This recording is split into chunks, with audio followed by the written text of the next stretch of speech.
14 to 21 for the and they're scored separately. The legends in there are not scoring points, and we've also got a teams class there as well. We've got 4 teams in there. We've only got the one coloured up there, so if you look at our front mudguard and see orange there, that is the MCI Motorcycling Canterbury team. We've got Angela Charlotte out there who's taken the place, I think, is it Shannon Guthrie or Sam Guthrie? Just having a look there, just working out what bike she's on. Excuse me, folks. Samuel Guthrie, sorry, from Rolleston on the 34 machine. He's tried to pass on a ripple strip last weekend and unfortunately broke his thumb. So good thing he's got to ride home because he was unable to hitchhike with a thumb like that. Actually, it's probably better. It's sticking out the side. But Canterbury's got the orange on there. You'll see about 5 bikes through there spread through the field. We've got a Dan Medham team. There's a separate trophy up for this. Dan Medham team, Sloane Cross team, and the Motorcycling Canterbury team. So there was one other, Sloane Cross, Dan Medham. I'm a bit confused here. So we'll hopefully get some identifying colours as we see somebody go wide at the hairpin there and lost a lot of ground. And look at the freight train. The freight train there, the first year 88 kilometres an hour average at the cemetery circuit. The superbikes were doing 117 kilometres an hour, and the next year they took 1.591 seconds off the lap record at Wanganui. It went to, I think, Hunter Stoneman Boyle and then eventually to Jesse Stroud. So 1.591 seconds. The significant thing about that is there's no modifications allowed between seasons. There's very little modifications. I think you can adjust your forks and maybe your sprockets and that, but they're very, very much identical machines, and all weight limited, 183 or 4 kilograms, including the rider, and wet with fuel or whatever in there. So look at that, the freight train comes down. It is number 21 in the front, Luca Durning, who set a lap record last weekend at Taupo. Yeah, there's the update there with Luca Durning, Caleb Gilmore, Tyrone Cooper's our race 1 winner.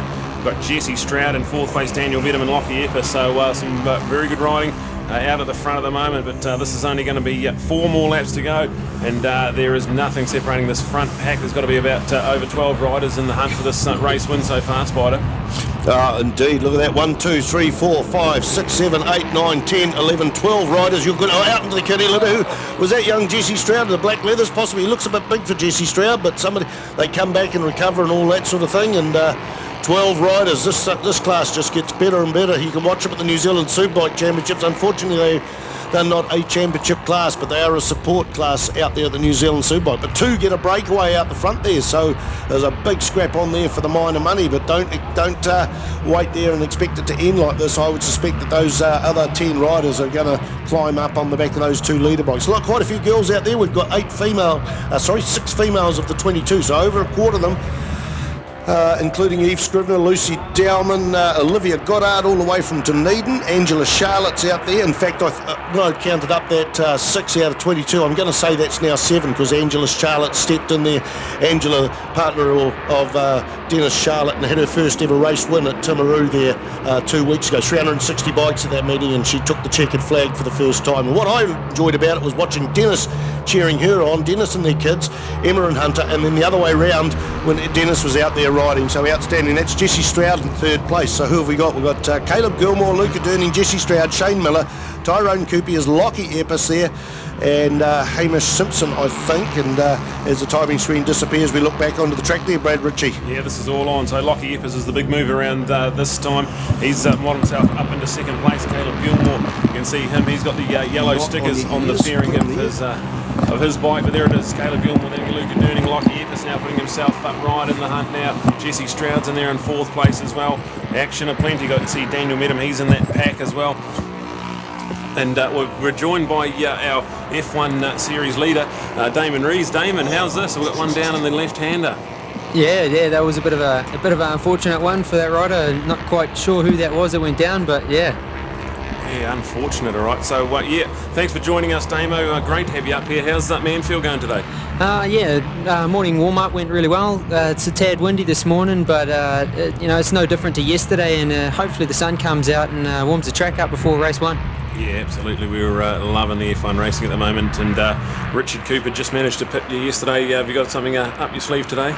Yeah, I mean, we're pretty much just approaching it the same as we did in yesterday's race. We just got a little unfortunate with Lachlan going down in front of me and sort of giving Richard that little bit of a break.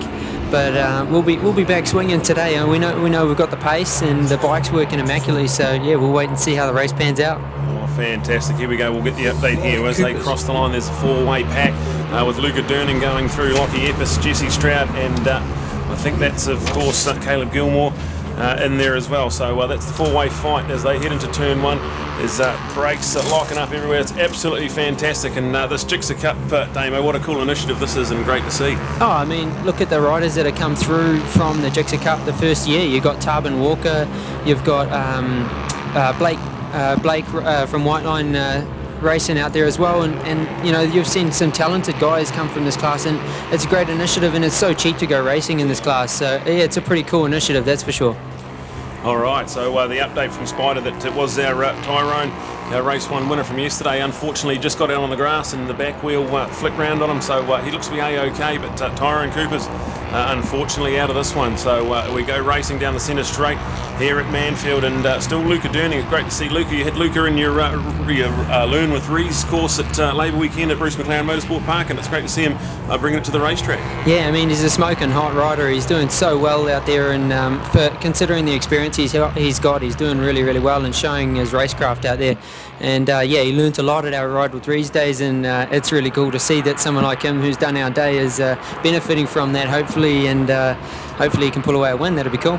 Absolutely fantastic. So we go round the Go Media Sweeper. There's about 6 or 7 bikes in there in the group as they come around out of there, and there's someone got up on the ripple strip, so unfortunately he's lost a lot of the drive there. But here we go, white flag out, 1 lap to go, and Lockie Epps, our Australian F1 rider, who's come over here on the Sloane Frost Suzuki team, he finds himself in the lead of this one. So this is going to be brilliant, Damo, and anyone could win from here. Yeah, I mean, it's all on, and Lockie certainly has the mid-corner speed, but sadly he's a slight bit bigger than the rest of those young fellas, so it's going to be an exciting one coming down to the final corner. I'd imagine she's going to be 6 or 7 wide. I mean, look at this through turn 2. Look at how close they all are. I mean, to be honest, it's not a lot of fun being in a group that big going into a corner like that, but they've all come through nice and clean. So yeah, we'll wait and see. Oh, I'm absolutely amazed at how clean these guys are riding. That is, there is not a lot of racetrack there, so to have a dozen odd guys in there, hammer and tongs, nice and clean, and absolutely fantastic. Caleb Gilmore, he finds himself right in the hunt. Luca Durnings, and then Lockie Epps. So a little bit of racecraft here. You got to use your teammates, use your slipstream,